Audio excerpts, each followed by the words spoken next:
our valedictorian, Miss Rayja Merrill. I waited 4 years to tell this story. So let's get into it. This story is not to discourage you from attending the institution or the organization. This is simply my story, my experience, what God brought me through, what I learned about myself, about ministry, about the church. This isn't to bash anybody or any institution or organization. This is literally just my experience, and it's the truth. Everything that you will hear are things that I experienced firsthand. These are things that I saw firsthand. None of this is fabricated because I don't have nothing to lie for. Like, give me one good reason why I should lie. You shouldn't have one because there isn't one. Literally just here to bring God glory through my story. Like, I hope that that's what you get out of this is, wow, God is so awesome and God is so amazing, because that is the point. That is the point. So with that being said, I will be omitting the names of the institution, the organization, and all individuals involved. I will be showcasing a lot of media, so like images and videos, and I will do my best to conceal the identity of those involved or in any videos or images, because again, it's not to be like, look at this person or look at this place and don't go. That's not the point. If that's what you get from this, baby, then I don't know what to tell you. That's what I don't know what to tell you. So with all that being said, let's get into part one of how I got to my Christian college. And we know that for those who love God, all things work together for good, and for those who are called according to his purpose. Romans 8:28. At the beginning of 2021, I'm in my senior year of high school, and I was really thinking, like, what am I gonna do next? What's gonna come next for me? I always knew that I wanted to go to a Christian college. I always knew that I wanted to go to school for ministry, but I wasn't sure how that was going to actually play out in real time based on my circumstances. So I ended up applying in February 2021. I ended up applying to this Christian college in Florida.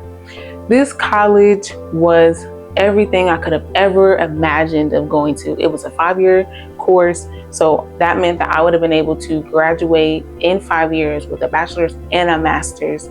I would have been living on the beach, like everything. It just sounded so good. But then they started sending that tuition. I said, ooh, I wish money grew on trees, because if it did, baby, I would have snatched it up in the trees and went to Florida.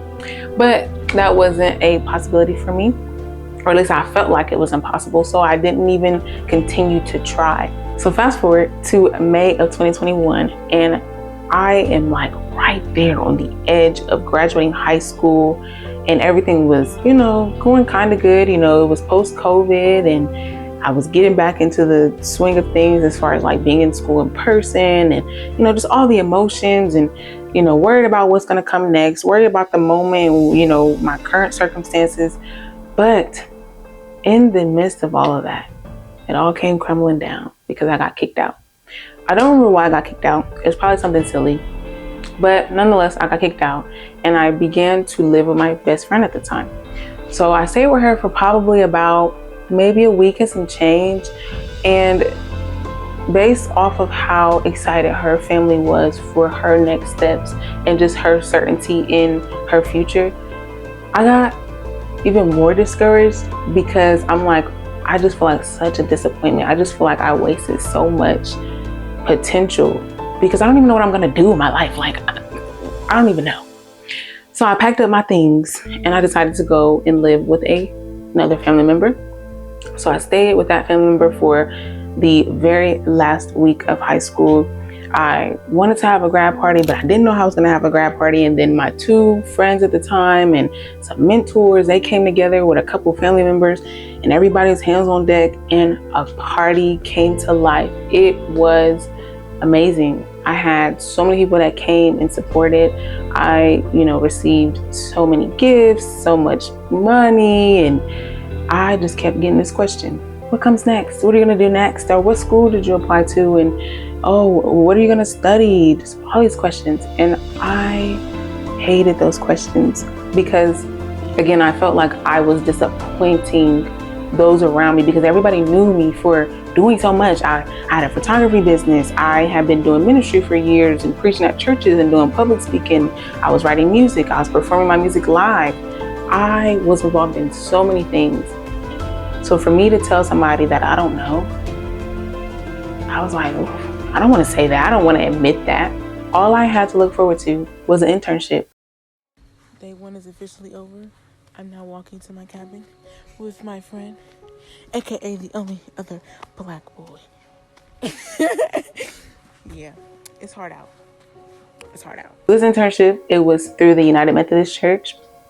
And basically it was to give you an idea of what ministry looks like. So for the first 4 weeks, I worked as a camp counselor in Logan, Ohio. Second 4 weeks, I worked as I guess you could say like an assistant at a church. The first portion of the internship was horrible. I mean, horrible, because I'm not necessarily an outdoorsy person like that. And I'm very girly, very like, oh, don't want to sweat, don't want to get dirty. And that's literally what I was doing at this camp. I was, teaching kids how to fish, and I don't even know how to fish. I was in the nasty, dirty lake water. I was just outside all the time getting bit up by bugs and my skin's acting up. I had a very rough time. And I realized that camp ministry is not for me. I was one of the only Black workers there, along with the other guy who was a part of the internship with me. It was hard. Every weekend I was able to go home. But remember, I didn't have a home at this time. So my home, for the time being, was with one of my mentors. So every weekend I would go and I would stay with my mentor and I would hang out with friends. And then I would go back and I would, do the same thing for 4 weeks. So then right at the end of it, I ended up moving back home. And I started the second half of my internship working downtown at the church. And when I was there, I basically was a floater. I just kind of helped where help was needed. Sometimes I worked with the youth pastor. Sometimes I worked with the head pastor.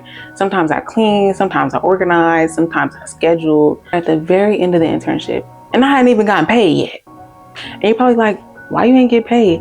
Baby, because I ain't have nothing to get paid with. I have been working so hard to get all of my documents in order to be able to get my own bank account, to get an ID, and then eventually start learning how to drive. But since I didn't have any of those things before I started the internship, they had no way to direct deposit my money.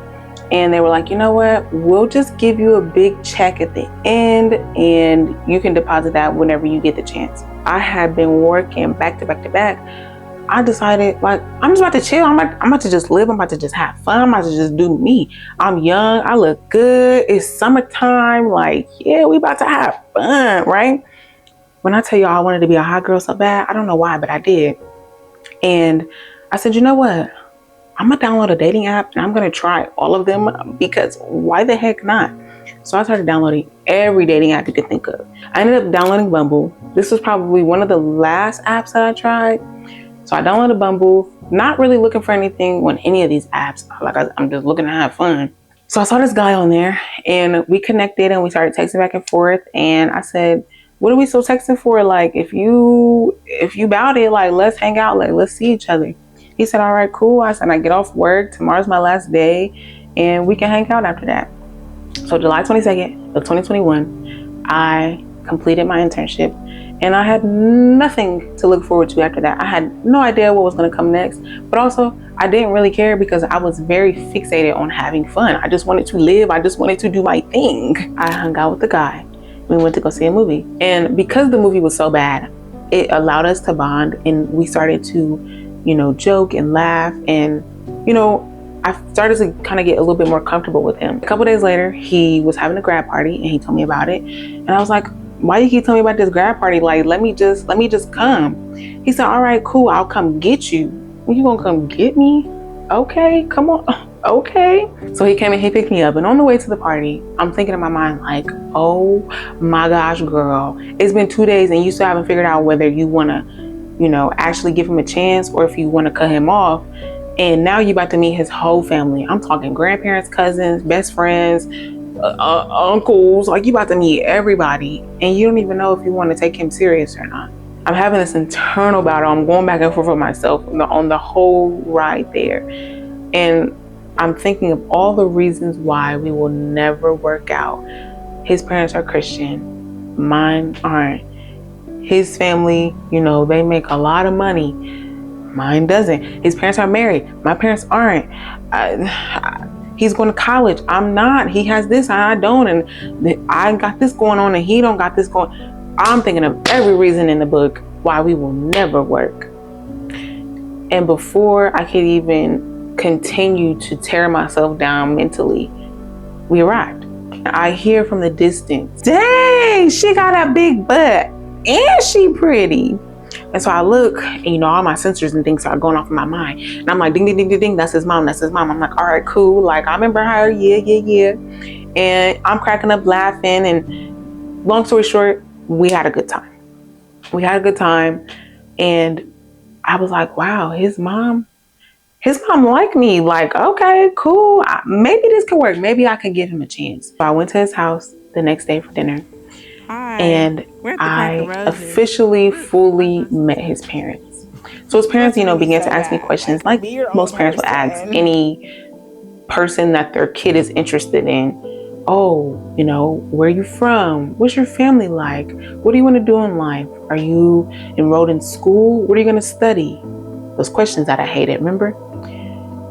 And I'm like, okay, this is only day 2 of knowing y'all. I can't sit here and trauma dump everything on you. So I'm going to answer your questions without answering it all. Well, I'm not enrolled into a school right now, but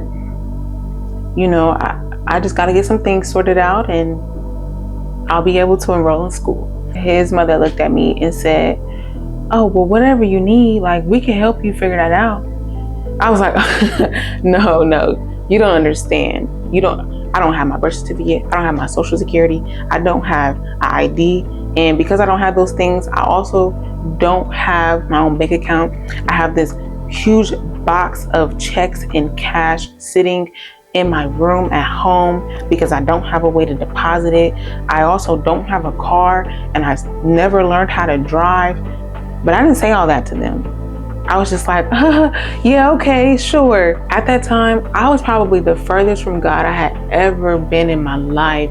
It was officially like post-pandemic time. So as a result, church wasn't really a thing. In-person church, was just starting to become a thing again. But most of my senior year, I wasn't going to church. And as a result, I wasn't reading my Bible. And as a result, I wasn't praying. And as a result, I just literally put my whole relationship with God on pause. I went back over there the next day. His mom put me into her office and she had this whole list of steps that I needed to do in order to get the things that I needed to enroll in school. I attended church with his family. Now, this was a church I heard about for years. Years. It was huge. It was a mega church, very well known, very popular. But I just never went. Like, I just never had a reason to go to this church. I'm not really a huge fan of mega churches. So when he told me that his family goes there, I was like, oh, I kind of shrink back a little bit. But I said, you know what? What the heck? I might as well. I hadn't been to church in so long at that point.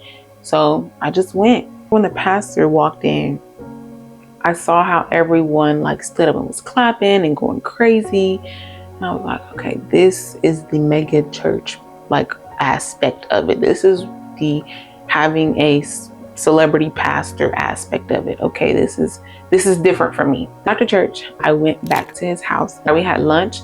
I made lunch. I was vegan at the time and I really wanted them to try a vegan meal. So I cooked a vegan meal for them. And that was the same day that Joshua officially asked me to be his girlfriend. I was on cloud 9. I felt like things were starting to look up for me, but I still wasn't sure what would happen next. We were working hard to get all these documents. By the end of that week, I had everything I needed. Y'all, I got everything. I'm talking about an ID. I'm talking about my social, my birth certificate. I got my FAFSA completed and I got my own bank account all in the span of a week. And now I could apply to college. So his mom comes to me and she says, well, you know, our church has a college and they have everything that you want. It's affordable. It's a Christian college. It's nearby. So if you need anything, we're right here. Like, I think you should really try and you should apply. I said, okay, I mean, I guess, and why not? Never heard of the school before. My first time going to the church was just the previous Sunday, and right in the middle of applying, it hit me that I never got my high school diploma. But because, like I said, I had got kicked out right before I graduated, there were these textbooks that I needed to turn back into my school that I didn't have access to be able to fully graduate. And so they said, you know what, technically we're not supposed to let you graduate because you need to turn those textbooks back in, but we will just put a hold on your account. You'll just have to pay a fee. One of my old teachers from high school reached out to me, just checking on me, seeing how I was doing. And I said, I'm actually in the middle of applying to a school right now, but I just remembered that I need my diploma. So now I'm just kind of figuring out a way to be able to, you know, get the money to pay for that. And so she was like, well, you kind of beat me to the punch, but me and some other teachers were going to come together and, you know, get the money for you to be able to pay that fee off. His mother's birthday was coming up and she was like, I want you to go to dinner with us. We're going to go to Texas de Brazil. It's a really nice restaurant and I would love for you to join us. I told my family about it and they helped me find an outfit for it. I left the morning of. We had breakfast at Joshua's house. Everything was great. It was bliss. I'm like, I'm applied to a college. I'm just waiting to hear back. Like, everything's just perfect. Like, everything's great. We were on our way to the restaurant. It was about probably 5:30, right? I think it was like 5:30. And I'm in the car. We just parked. We're about to walk into this restaurant. I get a text from my family and they say, you need to be home by 6 p.m. And if you're not home by 6 p.m., then you will have nowhere to stay. I went back home and I was told that I needed to find somewhere else to stay because I chose not to listen to what I was told. This can't be real. Like, this can't actually be happening again. I grabbed all of my things in totes and I'm toting it outside and I'm crying my eyes out because I'm literally like, I don't know what I'm going to do. I don't know where I'm going to go. Someone that I was going to church with throughout most of my high school years had called me and I told him what was going on and he said, don't worry about it. My mom said you could come stay with us. So he came and he picked me up. I told Joshua bye and we went our separate ways. My friend, he did his best to make me feel better. We were playing with virtual reality set. He was trying to do everything just to, you know, keep my spirits up, keep me in a good mood. So I went to bed that night and I was really contemplating what I was going to do next. I knew that the extension of, you know, the invitation of living with them would have only lasted for so long. After church, we had a party for my friend because it was his birthday. And I had invited Joshua to come to the birthday party. I wanted all of my friends from church to meet my boyfriend. But, y'all, my friend's mom had called one of my family members and told them to come get me. They started calling me and they're like, hey, I'm about to come pick you up. I'm like, come pick me up right now? Like, we in the middle of a party, everybody's chilling, we having fun. You know, we about to sing happy birthday. What do you mean? And she was like, nope, I'm coming to get you right now. I am now taking all these totes in the middle of a party and I'm putting them into a car and I'm on the verge of tears because I'm just so embarrassed that I'm moving all of my belongings, all these boxes, all these bags of my whole life with me in the middle of a party. Got in the car and this family member started to, like I said, tell me about myself and why are you chasing after this boy and you got better things to do and stop trying to live vicariously through him. Why does his family want to help you so much? It's just too much. I can't handle this. You need to worry about you and you need to figure out what you're going to do next in your life. Telling me off, telling me about myself. Okay. So the next day I went with Joshua's mom and we went to go turn in my transcript finally so I could complete the application for the college that I applied to. And so they said, all right, you know, we're going to go ahead. We're going to process this and we'll let you know shortly if you get accepted. I said, all right, cool. Went back to the house and the next day they called me and they said, hey, you got accepted. You can come in anytime and you can apply to your courses and you can get your books and all that figured out as well if you would like. After I got done selecting all the courses that I wanted to take and, you know, getting the books that correspond with each course, the girl that was assisting us looked at me and she said, I know you applied for the spring semester, but the fall semester still has some openings if you would like to start in the fall. We have Moving Madness on Thursday, which is like a huge event, and we have food trucks, and we just, help the students move in, and we just love on you guys. We just have a good time. So if you want to start in the fall, you can. There's still openings. And I'm looking at that girl like, girl, if only you knew the position I was in and what I got going on. I do not have I'm not in a position at all to start school in 2 days. Like, what?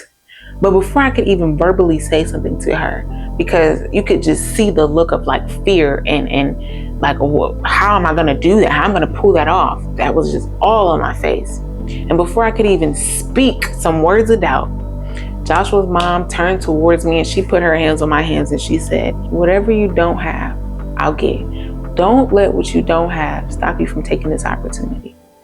I'm looking at her like, girl, I only known you for a couple weeks, but okay, like, sure, all right. So I took all the faith I had left, I bought it up and I put it into that pen and I wrote my name on that paper. And I was to move into school in 2 days. So for a day and a half, me and his mom were whipping and running. We were going to all these different stores, Walmart, Meijer, we were ordering stuff off Amazon. We went to Dollar Tree. We went to so many different stores, Target, to get everything you could think of to get for a dorm.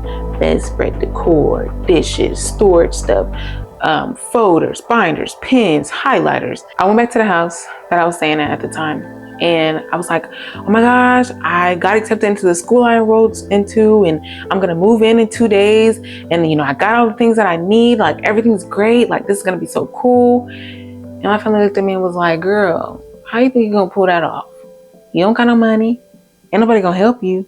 We don't got no money to help you. How you think you're gonna pull that off? And I was like, I don't know, but I just really have a good feeling. I think that God's really going to work this out for me. I move in on Thursday and you guys are more than welcome to come and, to support and assist me in moving in. And they were like, oh, okay, cool. I got up early Thursday morning. Joshua's mom came and got me. I had all my things and I packed it into her car. We went over to their house and all the stuff that we had went and got over that day and a half. We packed all that into the car and I was on my way to college. So as we're pulling up, there's people, they're standing in the driveway and they're waving signs. They're like, whoa, you're here, wow. You see all these food trucks lined up and everybody's getting food, everybody's enjoying themselves. And then I see the girl that, helped me get enrolled and I'm like, hey, it was a lot. It was a lot going on. It was just them bum rushing you with so much energy, just so lively, so willing to just be hands-on and help. So a lot of the guys, they were, taking all my things and putting it into the room. People were coming up to me, introducing themselves. And I was like, oh my gosh, I really can't believe this is actually happening. So I waited and I waited and I waited and I waited for my family to show up. They never did. The only people that were there was Joshua's mom, his sister, and a guy from my church. That night, I laid in bed and I stared at the walls, the cinder block walls. And I was like, well, at least I have somewhere to call home.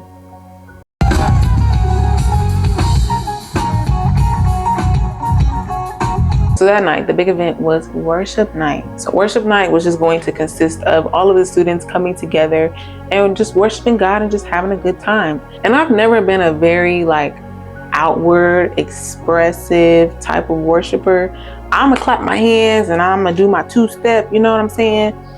But I don't really do too much. I just kind of enjoy and I just kind of soak it all in. Well, I ended up glancing off for 2 seconds. I look back and tell me why everybody's laying on the ground. Everybody laying on the ground, everybody crying, everybody speaking in tongues. And I'm like, hold on. In them 2 seconds that I zoned out, God came, showed up, did his thing and left. And he didn't give me none. I felt very out of place. I felt very uncomfortable. I knew that people worship that way, but to be in an environment like that and you were the only one not doing it, I was like, this is weird. I can't do this. This isn't for me. I'm not cut out to be here. God, what's wrong with me? How come you're moving through everyone else in this way? How come this person is speaking in tongues, but I'm not? How come this person is on the ground crying, but I'm not? How come this person is running around, but I'm not? What is wrong with me? What am I not doing enough? Am I not praying hard enough? Am I not studying hard enough? Did I lose my anointing? Am I not really saved? What's wrong with me? And I started to tear myself apart. And instead of enjoying the worship night like everyone else was, I was so sad that since nobody was paying attention to me, I just snuck out and I left. I ran back to my room. I was crying. And I called one of my friends who was actually on the way to partake in this event with me. And I said, when you get here, we're leaving. He said, why? I said, because I can't be here. This is not the school for me. I don't fit in here. I'm not like them. The school year hadn't even started yet, and I was already plotting on how I was going to leave, what I was going to do, and all the reasons why I wasn't cut out for it. Yeah, so far. Hi.